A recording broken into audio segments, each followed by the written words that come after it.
నిన్న బడ్జెట్ నిజంగా బాగోలేకపోతే ఇవాళ మార్కెట్లు ఎందుకు ఇంతలా పెరిగాయండి? దీన్ని రికవరీ అనుకుందాం పోనీ ఒక మాటకి. సరే మార్కెట్లు పెరిగాయి అనుకుంటే ఎఫ్ఐఎస్ దగ్గర నుంచి వస్తున్న డేటా ఏంటో తెలుసా అండి? ఆల్మోస్ట్ 2.25 ఫ్యూచర్ కాంట్రాక్ట్స్ ని వీళ్ళు సెల్ పెట్టి రెడీగా ఉంచారండి. అంటే ఇప్పుడు వస్తున్న ఈ బయింగ్ అంతా కూడా ట్రాప్ కింద మారుతుందా ఫర్దర్ గా? ఇక ఇంకో విషయం ఏంటి అంటే గోల్డ్ అండ్ సిల్వర్ గురించి మాట్లాడుకోవాలండి. ఆల్మోస్ట్ 3 days లో 40% వరకు మనకి క్రాష్ అయితే కనిపిస్తుందండి. సిల్వర్ ప్రైసెస్ కానీ గోల్డ్ ప్రైసెస్ కానీ ఇండియాలోనే కాదు ఇప్పుడు గ్లోబల్ గా కూడా ఫ్యూచర్ కాంట్రాక్ట్స్ కాస్త నెగిటివ్ గా ఉన్నాయి. కారణాలు ఏంటి? మీకు ఇంకో విషయం తెలుసా అండి? సిల్వర్ ప్రైసెస్ లో మ్యానిపులేషన్ జరుగుతుందంటూ, లేదు అంటే విపరీతంగా మనకి లెవరేజ్ తీసుకుంటూ ట్రేడింగ్ జరుగుతుందంటూ ఇలా చాలా రకాలుగా న్యూస్లు వస్తున్నాయండి. ఇవి మీకు తెలియాలి. ఎందుకంటే సిల్వర్ ఫర్దర్ గా పెరుగుతుందా, సిల్వర్ లో ఇన్వెస్ట్మెంట్ చేద్దామా, ఆల్రెడీ చేసున్నారా, ఈవెన్ బంగారం ఏదైనా సరే మీకు ఇవాళ మనం మాట్లాడుకునే విషయాలు తెలియాలి. ఓవరాల్ గా పరిస్థితి చూస్తుంటే మార్కెట్ లో ఏమైనా రికవరీ వస్తుందా, లేదు అంటే ఒక కంప్లీట్ రీస్ట్రక్చర్ జరుగుతుందా? పెద్ద ఫాల్ వచ్చే ముందు ఇది ఒక డెడ్ కెట్ బౌన్స్ గాని కాదు కదా. కంప్లీట్ డీటెయిల్స్ ఇవాళ వీడియోలో చూద్దాం. నేను ఏదో న్యూస్ అనాలిసిస్ చేసి మీకు ఏదో చెప్తున్నాను అనుకోవద్దు. సగటు ఇన్వెస్టర్ గా మీతో పాటుగా నేను ఏం జరుగుతుంది అనే దాని గురించి మాట్లాడతానండి. ఓవరాల్ గా నిన్న బడ్జెట్ అయిన తర్వాత బడ్జెట్ బాగోలేదంటూ, మిడిల్ క్లాస్ కి ఏమీ రాలేదంటూ మనందరం మాట్లాడుకున్నాం. కానీ మన ఇండియన్ ఎకానమీకి ఏం కావాలో మన గవర్నమెంట్ దగ్గర నుంచి అది వచ్చిందండి. నేను నిన్న చాలా సూటిగా చెప్పాను, బడ్జెట్ బాగానే ఉంది, బట్ ఏంటి అంటే చిన్న షాక్ అయితే ఇచ్చింది ఎస్టీటీ విషయంలో. సో ఇప్పుడు ఏం జరగబోతుంది ఫర్దర్గా? ఈ ఎస్టీటీ మన మార్కెట్లో ఒక స్ట్రక్చర్ని చేంజ్ అయిపోతుందా? ఎందుకంటే బడ్జెట్ బాగున్నప్పుడు మార్కెట్లు పెరగాలండి. ఇవాళ పెరిగాయి, కానీ ఎఫ్ఐఎస్ విపరీతమైన సెల్లింగ్తో రెడీగా ఉన్నారు. అసలు వాళ్ళు బడ్జెట్ సెషన్ ఎంటర్ అవడమే డైరెక్ట్గా సెల్లింగ్ ఇంటర్నెట్ కనిపిస్తుంది. కానీ ఒక్క విషయం చాలా క్లియర్గా అర్థం చేసుకోవాలండి. ఎస్టీటీ పెంచడం వల్ల ఏ కంపెనీ యొక్క బిజినెస్ పాడైపోలేదండి. At the same time valuations కూడా ఏమీ పెరిగిపోలేదు. ఇన్ఫ్యాక్ట్ ఎస్టీటీ పెరగడం వల్ల స్టాక్స్ పడినా మనకి మంచి వాల్యుయేషన్స్లోనే దొరుకుతున్నట్టు. ఇదే మాట పెద్దలు కూడా చెప్తున్నారండి. ఈవెన్ మనకి ఎస్ నారాయణ గారు మీ అందరికి తెలుసండి. ఇంతకుముందు స్మాల్ క్యాప్ స్టాక్స్ ఇబ్బంది పెడతాయని చెప్పిన అతను ఆ తర్వాత ఏం జరిగిందో మనందరం చూసాం. ఇప్పుడు అదే పరిస్థితిలో ఆయన ఏం చెప్తున్నారో తెలుసా అండి? ఇప్పుడు ఇండియన్ మార్కెట్స్ అలా భయపడే స్టేజ్లో లేవు, అలాగని చెప్పి బాగున్నాయని చెప్పడానికి లేవు, మధ్యలో ఉన్నాయని చెప్తున్నారండి. సో ఈ కామెంట్స్ అన్ని గమనిస్తే కొన్ని విషయాలు మనకి క్లారిటీగా అర్థం అవ్వాలి. ఎస్, ఎస్టీటీ వల్ల మార్కెట్లో కాస్త బెరుకుతనం అయితే వచ్చిందండి. కానీ బడ్జెట్ క్లియర్గా లాంగ్ టర్మ్కి సపోర్ట్ చేస్తుంది. ఎఫ్ఐఎస్ ఓ పక్క చాలా పెద్ద పెద్ద షార్ట్ పొజిషన్స్తో ఎంటర్ భయపడుతున్నా, ఓ పక్క గోల్డ్ కానీ సిల్వర్ కానీ పడిపోతున్నా మీరు గమనించారా? సిల్వర్ తాలూకా ఫిజికల్ ప్రైసెస్ పెద్దగా ఎఫెక్ట్ అవ్వట్లేదండి. కేవలం మనం ట్రేడింగ్ చేయడానికి, లేదంటే పేపర్ ప్రైస్ అంటారు, ఇది మాత్రమే ఎఫెక్ట్ అవుతుంది. ఇక డిఫెన్స్ కానీ లేదు అంటే పవర్ సెక్టార్ స్టాక్స్ కానీ కొంత డిసప్పాయింట్మెంట్ చేసేయండి. చాలా మంది ఏమనుకుంటున్నారంటే బడ్జెట్ మీటింగ్లో నిర్మలా సీతారామన్ గారు ఆ గంటన్నరలో మాట్లాడలేదు కనుక అక్కడేమీ లేదనుకుంటున్నారు. బట్ డిఫెన్స్ సెక్టార్లో ఆ బడ్జెట్లో కొంత కేటాయింపు ఉన్నది, పెరిగింది కూడా. అండ్ రెన్యూబుల్ ఎనర్జీకి సంబంధించి కూడా మనకి 30% వరకు గ్రోత్ కనిపిస్తుందని చెప్తున్నారండి. ఇవన్నీ పాజిటివ్ విషయాలే.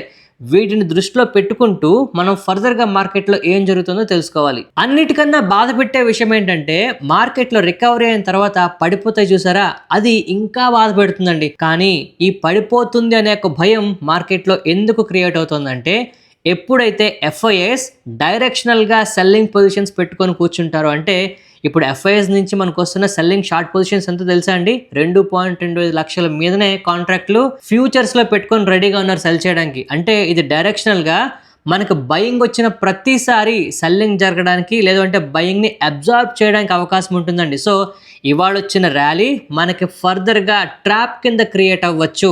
ఇక కామెంట్ సెక్షన్లో అవ్వచ్చు, లేదు అంటే మెసేజ్లు అవ్వచ్చు, కాల్స్ అవ్వచ్చు, 90% మంది అడిగే ప్రశ్న, సార్ గోల్డ్ పరిస్థితి ఏంటి, వెండి ఎందుకు ఇంతలా పడిపోతుంది, ఇప్పుడే ఇన్వెస్ట్మెంట్ చేయొచ్చా, ఇంకా పెరుగుతుందా అని. ఒకటి గమనించండి, క్రౌడ్ ఎప్పుడైతే భయపడి ప్రాఫిట్ బుకింగ్స్ చేస్తారో ఇలాంటి ఫాల్ చూస్తామండి. మీరు గమనిస్తే వెండి లేదు అంటే బంగారం ఒరిజినల్ ప్రైసెస్లో కన్నా మనం ట్రేడింగ్ చేస్తున్నది ఫిజికల్ ప్రైసెస్లో పెద్దగా మార్పు ఉండట్లేదండి. దీనికి గల ప్రధాన కారణం లెవరేజ్ ట్రేడింగ్. మార్జిన్లో చాలామంది ఎంటర్ అవుతున్నారండి. అండ్ ఇప్పుడు ఉన్న భయాలకి అందరూ ఒకేసారి అమ్మడంతో ప్యానిక్ సిచ్యువేషన్ క్రియేట్ అవుతుంది. భయపడాల్సిన అవసరం లేదండి. మీరు కనుక లాంగ్ టర్మ్కి ఇన్వెస్ట్మెంట్ చేసుకుందాం అనుకుంటే ఇంకా మంచి ఆపర్చునిటీ రావడానికి చాలా అవకాశం ఉందండి. భయపడాల్సిన అవసరం లేదు. బట్ టాప్లో ఎంటర్ అయ్యమండి, ఇప్పటికి 30-40% లాస్లో ఉన్నామండి అంటే నేను ఇప్పటికి చెప్తూనే వస్తున్నానండి. చాలామంది మనం దీని గురించి డిస్కస్ చేసుకుంటున్నాం. ఈవెన్ కామెంట్ సెక్షన్లో కూడా చాలామంది మాట్లాడుతున్నారు. ఒక్కసారి చదివి చూడండి కామెంట్ సెక్షన్స్ ఎవరేం చెప్తున్నారో. ఎందుకు ఎంటర్ అయ్యామంటే అలా వీడియోలో చూసామండి, ఇల్లు వీళ్ళు కామెంట్ చేస్తున్నారండి, బంగారం పెరిగిపోతుందండి, నెక్స్ట్ డబుల్ అయిపోతుంది అని చెప్తున్నారు. బట్ ఒకటి మాత్రం గుర్తుపెట్టుకోండి, సోషల్ మీడియాలో ఏదైతే మీకు బాగా పాపులర్గా ఉంటుందో, బాగా న్యూస్ వస్తుంటుందో, అంతమంది మాట్లాడుతుంటారో వాటిల్లో మనం కాస్త జాగ్రత్తగా ఉండాలి. ఇక మీదటైనా మీరు అలవాటు చేసుకోవడం అలా మంచిదండి. సో ఇక్కడ అసలైన విషయం అండి, మార్కెట్లో ఉన్న వాళ్ళందరూ కూడా మిస్ అయిపోయే విషయం ఏంటంటే బడ్జెట్ కంప్లీట్ అయిన తర్వాత ఎస్పెషల్లీ బ్యాంకింగ్ సెక్టార్ స్టాక్స్ పడుతున్నాయి. నిన్నటి వరకు బ్యాంకింగ్ సెక్టార్ స్టాక్స్ బాగుంటాయని, బ్యాంకింగ్ సెక్టార్ స్టాక్స్ పెరుగుతాయని అనుకున్నాం, కానీ సడన్గా వీటిలో మార్పు వచ్చిందండి. కారణం ఏంటి అంటే గవర్నమెంట్ వాళ్ళ తాలూకా స్పెండింగ్ చేయడానికి కావాల్సిన అప్పుల్ని చాలా ఎక్కువ రేటుకి తీసుకోవాల్సి వస్తుందండి. ఆల్మోస్ట్ 17.2 లక్షల కోట్ల బయింగ్ అయితే బాండ్ పర్చేస్ కి గవర్నమెంట్ ప్రకటించింది. దీనివల్ల సడన్ గా బాండ్ ఈల్డ్స్ చాలా స్ట్రాంగ్ అయిపోతున్నాయండి. ఇక్కడ బిజినెస్ వీక్ అవడం కాదండి, ఖచ్చితంగా వాళ్ళ తాలూకా ఓవరాల్ బిజినెస్ కాస్ట్ పెరుగుతుంది. ఇప్పుడు గమనించండి, ఇప్పుడు ఎక్కువ రేటుకి మనం తెచ్చుకుంటే ఎక్కువ వడ్డీ కట్టాల్సి వస్తుంది. ఇక్కడ అదే పరిస్థితి జరుగుతుందండి. దీనివల్ల banking sector stocks, NBFC sector stocks కాస్త ఎఫెక్ట్ అవుతున్నాయి. సో మార్కెట్లో ఇంత కేయాస్ మనకి కనిపిస్తున్నా క్లియర్గా కొన్ని సెక్టార్స్లోకి మనీ అనేది రొటేట్ అవుతుందండి. డేటా సెంటర్కి సంబంధించి 2047 వరకు మనకి ట్యాక్స్ హాలిడే ప్రకటించడం కానీ, లేదు అంటే సెమీకండక్టర్ సెక్టార్కి సంబంధించి ఎక్విప్మెంట్స్ అవ్వచ్చు, సర్వీస్ అవ్వచ్చు, కాంపోనెంట్స్ అవ్వచ్చు, వీటికి సంబంధించి ఎక్స్ట్రా స్కీమ్స్ ప్రకటించడం కానీ, ఓవరాల్గా ఇటువంటి సెక్టార్లో ఎస్పెషల్లీ ఈఎంఎస్ సెక్టార్లో మనకి చాలా మార్పులు అయితే ఫర్దర్గా మనం చూడబోతున్నామండి. ఈ సెక్టార్స్ మళ్ళీ చెప్తున్నానండి, వీటి మీద ఫోకస్ ఉంచాలి, అలాగని చెప్పి తొందరపడద్దండి. జేఎఫ్ఎం కంప్లీట్ అయ్యే వరకు మనం కాస్త జాగ్రత్తగా ఉండాలి. సో ఇక్కడ ఫైనల్గా ఒక మాట చెప్పుకోవాలి అంటే, ఇవాళ మార్కెట్లో మనకి కనిపించిన ఈ ర్యాలీ మనం ఫ్యూచర్స్లోని, లేదు అంటే ఓవరాల్గా డెరివేటివ్ సెగ్మెంట్స్లో ఎఫ్ఐఎస్ దగ్గర నుంచి వస్తున్న షార్ట్ పొజిషన్స్ని దృష్టిలో పెట్టుకొని చూస్తే ఖచ్చితంగా మళ్ళీ మనకి సెల్లింగ్ ప్రెషర్ పెరుగుతుందేమో అనిపిస్తుందండి. సో ఇవాళ మార్కెట్లు చాలా కాన్ఫిడెంట్గా పెరిగాయి అని చెప్పడానికి లేదు, బట్ ఖచ్చితంగా రికవరీ అనేది స్టార్ట్ అయింది అనడానికి ఎగ్జాంపుల్గా మనం చెప్పుకోవచ్చు. బట్ ఈ రికవరీ ఎంతవరకు సస్టైన్ అవుతుంది అనేది మనకి చాలా ఇంపార్టెంట్ విషయం. ఎందుకంటే జనాలు తొందరపడి ఇన్వెస్ట్మెంట్ చేస్తుంటారండి. ఈ తొందరపాటు తనవద్దు, జేఎఫ్ఎం కంప్లీట్ అయ్యే వరకు మనం కాస్త జాగ్రత్తగా ఉండాలి. సో ఇవాళ మనం ఫస్ట్ మాట్లాడుకునే స్టాక్ ఏది అంటే హెచ్పిఎల్ ఇంజనీరింగ్ అండి. వీళ్ళకి దగ్గరగా 600 కోట్ల వర్త్ ఆఫ్ ఆర్డర్ వచ్చింది కవచ్ సిస్టమ్స్కి సంబంధించి. రీసెంట్ టైమ్స్లో వీళ్ళకి వచ్చిన ఆర్డర్స్ కొన్ని క్యాన్సిల్ అవడంతో చాలా నెగిటివిటీ అయితే ఎదుర్కొంటుందండి. బట్ ఒకటి గమనించండి, కవచ్ అనేది నెక్స్ట్ 4-5 సంవత్సరాల పాటు మనకి లాంగ్ టర్మ్లో ఉండే ఒక పెద్ద సెక్టార్ అండి.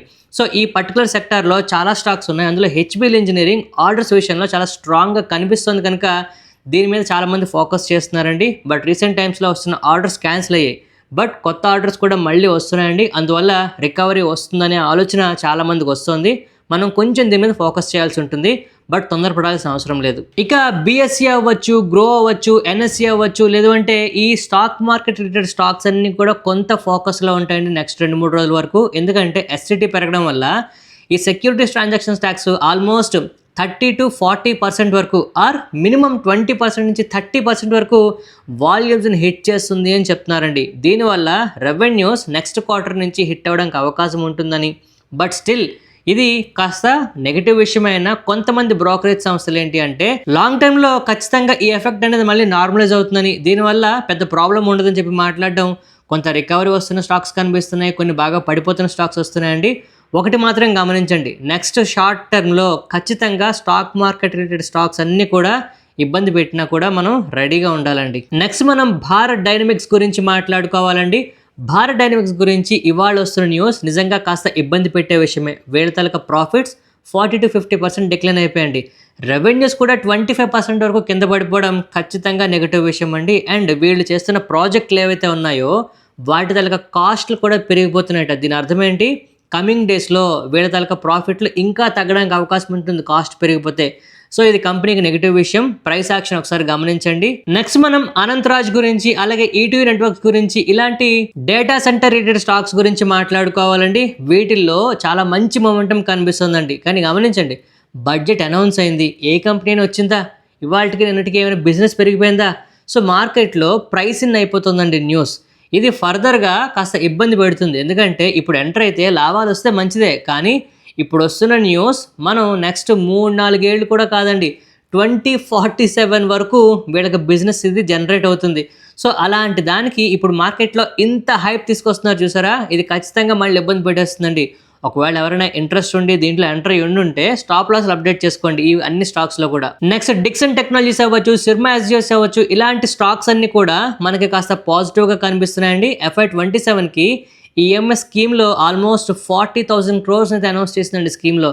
అందువల్ల ఈ స్టాక్స్ అన్ని పాజిటివ్ గా కనిపిస్తున్నాయి. బట్ గమనించండి, వీటిల్లో ప్రాఫిట్లు ప్రకటించిన కంపెనీలేనండి, బిజినెస్ లో గ్రోత్ చూపిస్తున్న కంపెనీలేనండి. సో వీటిని ట్రాక్ చేస్తూ వస్తున్న న్యూస్ కి బేరీజ్ వేసుకుంటే మీకే అర్థమవుతుందండి. ఒకసారి స్టాక్ ప్రైస్ గమనించండి, వస్తున్న న్యూస్ ఎప్పటికి 27కి. సో కొంచెం మనం ఆలోచించుకొని డిసిషన్స్ తీసుకోవాలండి ఈ రెండు స్టాక్స్ విషయంలో. నెక్స్ట్ మనం పవర్ ఫైనాన్స్ కార్పొరేషన్ గురించి అలాగే REC గురించి మాట్లాడుకోవాలండి. ఈ రెండు స్టాక్స్ లో నెక్స్ట్ 2 months లో చాలా ర్యాలీ వస్తుందనేలాగా మార్కెట్లో న్యూస్ వినిపిస్తుందండి. రీసెంట్గా గవర్నమెంట్ అనౌన్స్ చేసిన పథకాలు అవ్వచ్చు, లేదు అంటే అనౌన్స్ చేసిన స్కీమ్స్ అవ్వచ్చు, వీటిల్లో ముఖ్యంగా మనకి ఆల్రెడీ ర్యాలీ కనిపిస్తుందండి. మొమెంటం ఎక్కువ అవుతుంది, కాస్త జాగ్రత్తగా ఉండాలి. ఎందుకంటే REC అవ్వచ్చు, పవర్ ఫైనాన్స్ కార్పొరేషన్ అవ్వచ్చు, చాలా లాంగ్ టర్మ్ ప్రాజెక్ట్స్ చేస్తుంటాయండి. మధ్యలో ఏ న్యూస్ వచ్చినా ఇబ్బంది పెట్టేస్తుంటాయి. సో స్టాప్ లాసెస్తో రెడీగా ఉండండి. నెక్స్ట్ మనం క్లీన్ సైన్స్ గురించి మాట్లాడుకోవాలండి. వీళ్ళ తాలూకా నెట్ ప్రాఫిట్ చాలా క్లియర్గా దెబ్బతింటుందండి. బిజినెస్ కూడా కాస్త ఇబ్బంది పడుతున్నట్టు కనిపిస్తుంది. ఇవాళ స్టాక్ కూడా మనకి క్లియర్గా నెగిటివ్గా కనిపిస్తుంది. ప్రాఫిట్ 30% పడిపోయండి. రెవెన్యూస్ దగ్గరగా 6% ఏవో మనకి నెగిటివ్గా ఉన్నాయి. అండ్ ప్రమోటర్లు వాటాలు తగ్గించుకుంటున్నారు. ఓవరాల్గా టారిఫ్ల విషయంలో ఈ కంపెనీ బాగా ఇబ్బంది పడుతున్నట్టు అర్థమవుతుంది. ఒకసారి గమనించండి. నెక్స్ట్ మనం KPIT గురించి మాట్లాడుకోవాలండి. ఒకప్పుడు డార్లింగ్ స్టాక్ అండి, రీసెంట్గా కాస్త కనుమరుగవుతుంది. బట్ ఒకటి గమనించండి, ఇప్పుడు బ్రోకరేజ్ సంస్థలు దీనికి డౌన్ గ్రేడ్ చేస్తున్నాయండి. అంటే టార్గెట్లు కొంచెం తగ్గిస్తున్నాయి. అంటే ఓవరాల్ ఇక్కడి నుంచి 13% మాదిరిగా 15% పెరిగే అవకాశం ఉందని మాట్లాడుతూనే డౌన్ గ్రేడ్ చేస్తున్నాయండి. అండ్ మోస్ట్ ఇంపార్టెంట్లీ రీసెంట్ టైమ్స్లో ప్రైస్ యాక్షన్ కూడా కాస్త వీక్ అవుతుంది. ఖచ్చితంగా కన్నేసి ఉంచండి. Next Steel Authority of India గురించి మాట్లాడుకోవాలి. ఇవాళ ఈ స్టాక్లో కాస్త మొమెంటం కనిపిస్తుంది. కారణం వీళ్ళ ప్రాఫిట్లు పెరుగుతున్నాయండి. అది కూడా 10%, 20% కాదు, ఆల్మోస్ట్ 100% అబోవ్ జంప్ కనిపించిందండి. రెవెన్యూస్ కూడా మనకి పెరగడం జరుగుతుంది. అంటే బిజినెస్లో మళ్ళీ గ్రోత్ కనిపిస్తోంది. ఇది కంపెనీకి పాజిటివ్ విషయం. ఇక నెక్స్ట్ మనం నిఫ్టీ 50 గురించి మాట్లాడుకోవాలండి. నిఫ్టీ 50 వాళ్ళ పాజిటివ్గా ఉంది, కానీ ఒక ఇన్సైడ్ బార్ అనేది ఫామ్ అయిందండి. బడ్జెట్ క్యాండిల్ పక్కన ఒక ఇన్సైడ్ బార్, కాకపోతే ఒక మేజర్ ఇంపార్టెంట్ లెవెల్ 25,000 దగ్గర మనకు ఫామ్ అయిందండి. అయితే మార్కెట్ క్లోజింగ్ దగ్గర వచ్చేసి 25,100 కనిపిస్తుంది. సో ఈ 25,100 మీద ఉంటేనే మనకు మార్కెట్లో సేఫ్గా ఉన్నట్టండి. లేదు అంటే డెడ్ క్యాట్ బౌన్స్ మనకి క్లారిటీగా జరుగుతుందనే ఒక నమ్మకం అయితే మనం ఉంచుకోవాలి. సో ఇది ఎందుకు మాట్లాడుతున్నాను అంటే, మనం గమనించామండి, FIIs క్లియర్గా చాలా హ్యూజ్ షార్ట్ పొజిషన్స్తో కాసుకొని కూర్చున్నారండి. ఏ క్షణాన్ని సెల్లింగ్ వచ్చినా అయ్యో ఎందుకు వచ్చింది, మార్కెట్లు ఎందుకు పడిపోతున్నాయనే ఒక క్లారిటీ మనకు రావాలి, భయం కాదండి. ఓకేనా? సో రేపటి పరిస్థితి నిఫ్టీ పెరుగుతుందా తగ్గుతుందా అంటే, మనకి ఇరాన్ దగ్గర నుంచి, అమెరికా దగ్గర నుంచి చాలా న్యూస్లు వస్తున్నాయండి. ఓకేనా? ఈ జెఫ్రీ ఎప్స్టైన్ ఫైల్స్ మనకి రిలీజ్ అవుతున్నాయి, రకరకాల న్యూస్లు వస్తున్నాయి. ఎందులోంచి ఏ మార్కెట్ ఏది నెగిటివ్గా తీసుకుంటుందో మనం చెప్పలేం. ట్రంప్ గారు జనరల్గా మార్కెట్లో ఉన్న నెగిటివిటీని వేరే పక్క మళ్లించడానికి ఇలాంటివన్నీ తీసుకొస్తుంటారండి అప్పుడప్పుడు. ఓసారి ఏమో ఆయన సొంత ప్రయోజనాల కోసం, మరోసారి మార్కెట్లో పరిస్థితులను కాస్త పక్కదో పట్టించడానికి. సో మనం కొంచెం ఆశతో ఉండాలండి. ఏదేమైనా నిఫ్టీ 25,000 మీదనుంటే పర్వాలేదండి. 25,000 కిందనుంటే మాత్రం కొంచెం ఇబ్బందే. ఏ న్యూస్ ఎప్పుడు వస్తుందో ఎందుకు వస్తుందో మనం చెప్పలేని పరిస్థితుల్లో ఉన్నాం గ్లోబల్గా. సో ఈ ఒక్క పాయింట్ గుర్తుపెట్టుకోండి, 25,000 అనేది లక్ష్మణ రేఖ. రాబడికి మటుకు 25,100 చాలా ఇంపార్టెంట్. ఆ మీదనే మార్కెట్ క్లోజ్ అయితే మనకు మంచిదండి.